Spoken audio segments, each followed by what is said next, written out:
let's start at the top here with Ashton Jeanty, who you mentioned it. I mean, the production is just absolutely absurd. I think I've said this on the show before, but when I pull up like True Media to look at these running back prospects, I almost, when I'm looking at him, I'm like, did I make a mistake here? Like from a filter perspective, am I looking at 2 seasons worth of production? Because he carried the ball last season for 374 yards, 374 times, 2,601 yards, 7 yards per carry, 29 rushing touchdowns.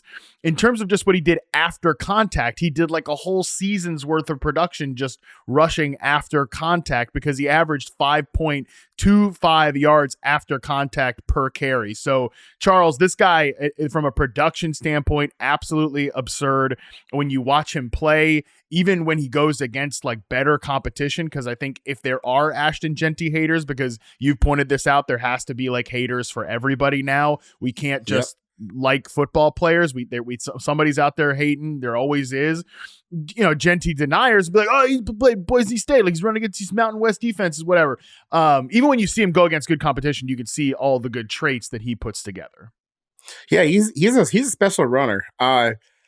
It's kind of just strange to almost watch him run, because it almost seems like he's made of like a different matter than the defensive players trying to tackle him. Because especially when guys just try to tackle him straight up, they just bounce off of him. I think the contact balance that he has is really, it's unbelievable. I think it's what is going to set him apart immediately in the NFL. Like just the ability to stay up and not get tackled and kind of play through some of the bigger players that are trying to bring him down. Because it wasn't just, linebackers and safeties that had problem bringing it down. Like sometimes it was defensive linemen that struggled to get him on the ground too. It's just, there's a whole lot of strength and power packed into his frame. You listed at 5'8", 211. He's, every bit of that when it comes to just how built he is on the field and how he's carrying the ball. And I understand maybe some workload concerns about what happened last year with Boise State. I mean, he ended the season with almost 400 carries. And by the end of the season, they were giving him the ball, 30, 35 times a game, because if you're a college coach, why wouldn't you? Dirk Carter was their offensive coordinator last season. He was there towards the tail end of like the Michael Turner experience in Atlanta. So yeah, just Dirk Carter, baby. Yeah, Dirk Carter, Boise State OC. Just keep handing Jeanty the rock. But I think what might set him apart, because every once in a while you have one of these players that can just take the workload and they just keep chugging along, and you're just kind of surprised they can keep going. I think he might be one of those guys, because there were games last year where he would get hurt. He would get dinged up, and he's only out for a couple plays. And for other players, they look like more severe injuries, but he's back. And then they're giving the ball 20 more times. He looks explosive. He looks good. I think, not to whittle it down to just a catchphrase, but I think Jeanty is really just built different than a whole lot of running backs that we've seen in the last few years. I don't really get too concerned about the top end speed. I think he's plenty fast enough to break big chunks if he can break tackles, which I don't really see why he wouldn't be able to in the NFL. Yeah, I wonder if we'll get some testing from him at his pro day, because obviously he did not work out at the combine, because top prospects just don't work out at the combine at this point anymore. That is what it is. We belabored that point when we were actually in Indianapolis. But yeah, I mean, he's, again, super impressive player. You mentioned just the ability to constantly stay upright, to like fight through just run after run after run. I think he's a guy that you could imagine, like, let's just say hypothetically he goes to the Raiders at the 6th overall pick. They have nothing in their backfield right now other than Raheem Mostert, who I think is pretty well towards the end of his career. Kind of became a bit of a goal line merchant the last couple of years with the Miami Dolphins. But you could just imagine Jeanty just every week we're saddling him up for 20 carries, which is a rarity at this point in today's NFL. But Chip Kelly's offense, they want to run the hell out of the ball. I would imagine, again, just he could be that type of tempo setting runner, because he can eat a lot of volume and consistently get yards after contact.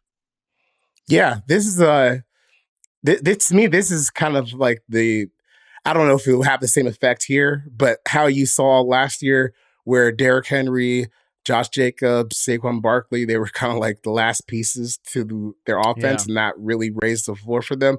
Obviously, when you look at this, you look at where the Raiders depth chart is, it's not.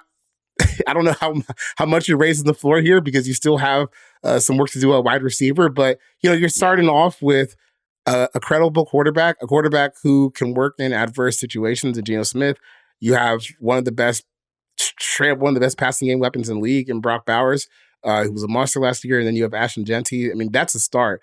Probably still need to upgrade the offensive line. And when you go back and look at where the Raiders were last year for a good chunk of the season, they had one of the worst rushing games in NFL history. I think they had played a little better towards the end of the season, but to start off, it was really, really bad. So I don't know if Jeanty is the fix all for their woes, but it's not like you should really complain about Jeanty being on your favorite team if you're a Raiders fan. That's how I would say that. No, it's funny. You look at just, again, the idea of taking him 6th overall, like, and just with this Raiders team, number one, I think he's worth taking 6th overall, probably in any draft, but certainly in this draft where there's not as many blue chip talents as there were in last year's draft class. But I look at the Raiders and I'm like, man, what's worse, their hole at the running back position or their hole at the X receiver position? Because, I mean, look, again, Brock Bowers is great. Jacoby Myers is one of the more underrated receivers in the NFL. But like, we've got Trey Tucker and DJ Turner scheduled to take like major snaps for this team. You cannot be having that like that, especially for a team like Chip Kelly's offense. They want to run the ball. It really helps if you can get guys out of the box, man. Like, and I don't think Trey Tucker or any of these guys, no matter what their 40 times are really scaring teams. So, and Ted McMillan's the top X receiver prospect in this class. He's a vertical threat as like a ball winner, but he's not a speed guy either. So again, just this is what teams will be doing when it comes to Ashton Jeanty in the top 10, weighing him against like more quote premium positions, but he might just end up being like the top ranked player on the board. In terms of your big board, Charles, like where does he rank amongst all prospects in this class? Oh, I think I had him like 3, I want to say. Yeah. In the top 3 or top 4, because this is where the running back debate kind of gets interesting to me in terms of positional value. Like if you're at the top of the draft and you see players start going off the board, you kind of have like this like 2 schools of thought to me. It's like, okay, well, we know we could possibly find a running back later on who could start and be a contributor for our offense. But at some point, like you're just passing him up for worse prospects, which is, I think, is an interesting inflection point. Like when you get to the actual draft, because when you're the Raiders and you're sitting at 6, I think it's easily defensible to say, we think Ashton Jeanty is the second best player in the draft, or maybe we think he's the most complete offensive player in the draft. I think that's a defensible opinion for you to have. So when you get to 6, if he's still on the board, I don't really think it's a horrible process to take him there. I just don't know if their offensive line is really in a spot where, they can hold together something like this. Because, I think Colton Miller's a good starter and the rest of the guys, they can use some work. But I even think when you go back to Jeanty's game against Penn State in the college football playoff, I thought he played a good game. I know he came back with, it was like 2-point-something yards per carry, really just fighting for his life. But they got their ass kicked up front, and I thought he did a good enough job to mitigate that and give himself a chance. So we'll see what happens when it's a little bit more level playing field in the NFL. But still, the Raiders, they're an interesting team. I would say the Raiders, they definitely feel like they're being run by someone who's in their 70s and might not be doing this for very long. Yeah, that Penn State game that Charles mentioned, he had 30 carries, 104 yards, 3.5 yards per carry for Ashton Jeanty, which obviously was the lowest mark of his season. 3.9 was the previous low mark against UNLV. But besides that, it's like 4.8. He consistently is over like 6 in these games. So that was definitely the low mark of the season. Best team that he played. But like you mentioned, Charles, it's just, if you're going to get your ass kicked up front by players that are more talented than you, that is going to happen. And that doesn't always reflect on the running back. So just on the Jeanty point about like the big board, you've got him ranked 3rd overall.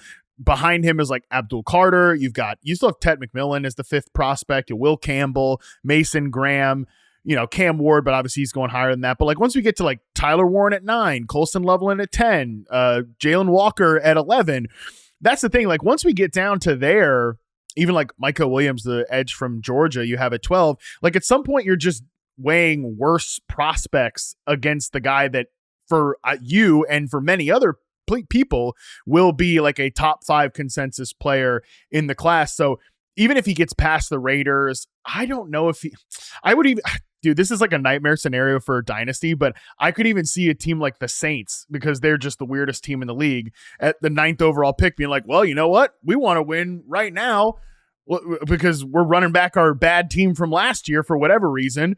Let's take Ashton Jeanty at the 9th overall pick, which again, my God, the tears, the weeping and gnashing of teeth that Dynasty Twitter would have after that. If that happened in April in the draft, that would be a disaster class. But like, that's why I just think he's ultimately going to end up going very, very high, because you're just weighing him against worse players at some point. So are there any like tangible weaknesses you can point into his game, like the receiving production profile? Is there anything of that nature that might have you kind of pause, even for just a half second with Ashton Jeanty? The receiving stuff is interesting to me because I think we've seen this before, where you have this guy who was just such a singular force at running back.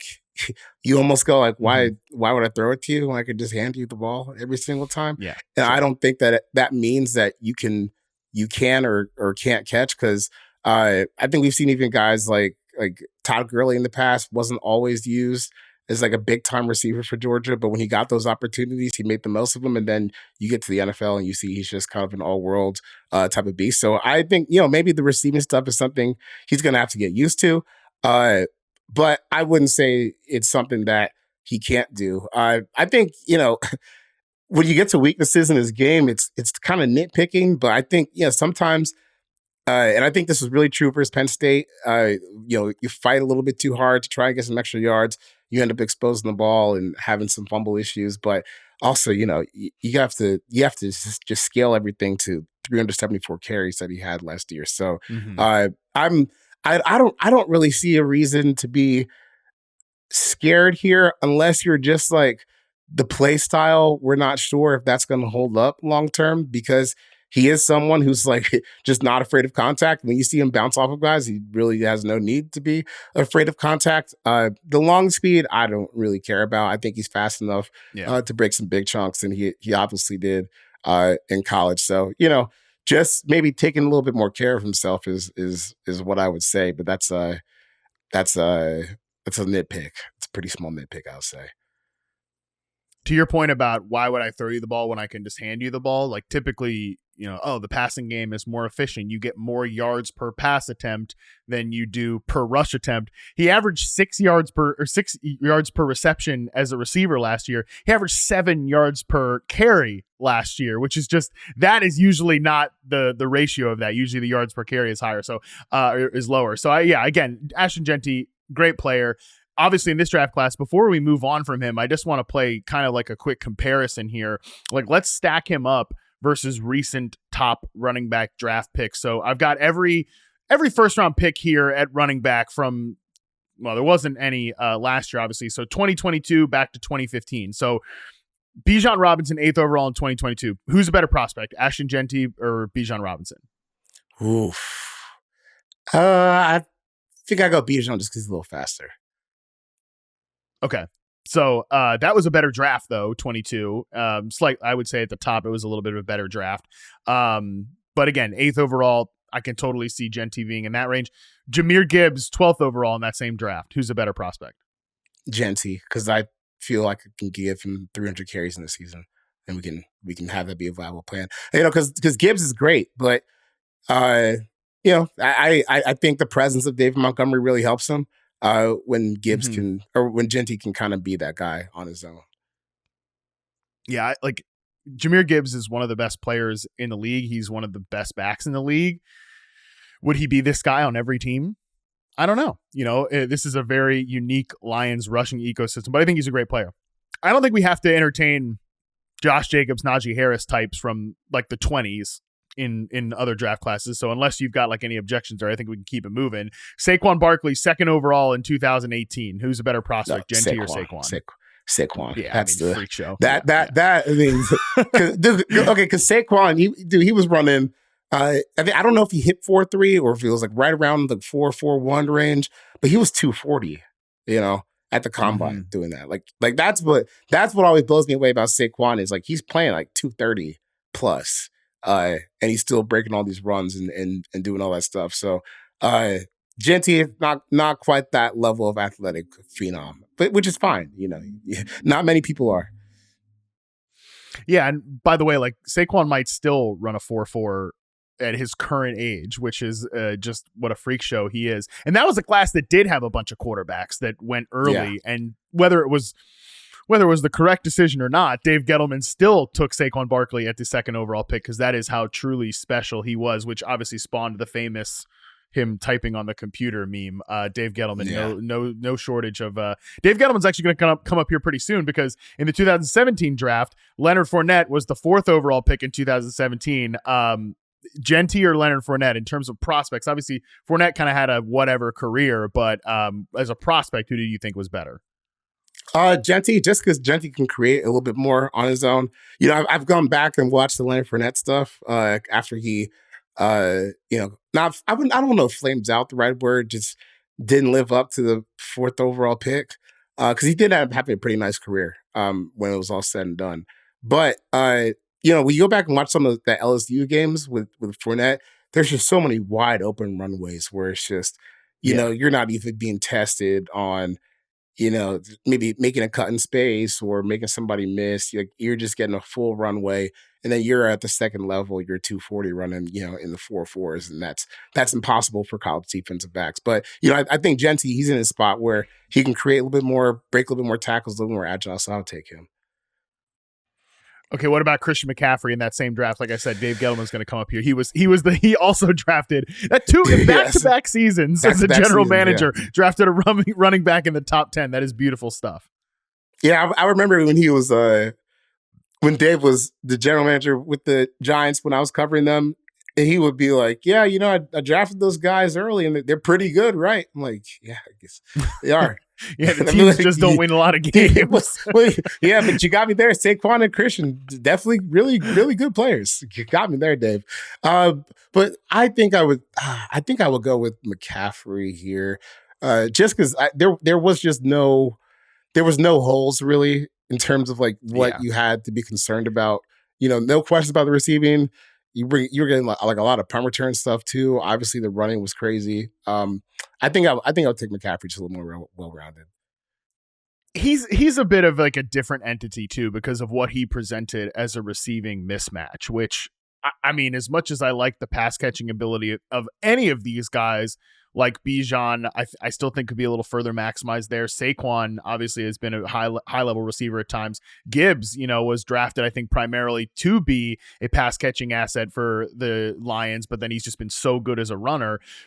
McCaffrey's like in a different category than any of those guys because you could truly, especially early on in his career, line him up in the slot and be like a real deal mismatch. So last two guys I'll throw out here. Put Ashton Jeanty versus like Zeke Elliott, 4th overall in 2016, Todd Gurley, 10th overall in 2015. Like if you stack those three guys up, how would you rank them?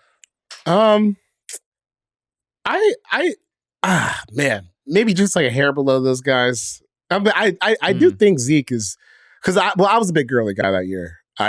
The size, the speed. I don't know. I couldn't move him below Zeke because.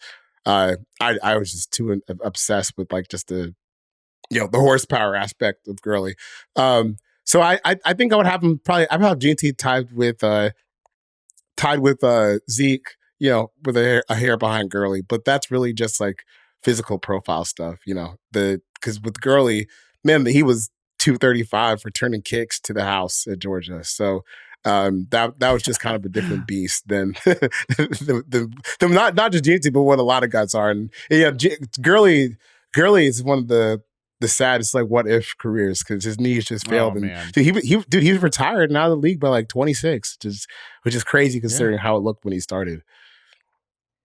Oh yeah, I mean his run like 2017, 2018 in the Sean McVay Rams offense. Like, talk about ability as a receiver. Like, it's not the same as Christian McCaffrey, and obviously he was great as a runner on some of those outside zone concepts, but it was just like Jared Goff had a free 8 yards basically anytime he threw Todd Gurley the football. And like usually it was more than that, obviously, but just like, oh, nothing's downfield. Like, let me just dump it off to like a little swing thing out of the backfield with Todd Gurley. And he's taking that thing like, again, 8, 9, 10 yards.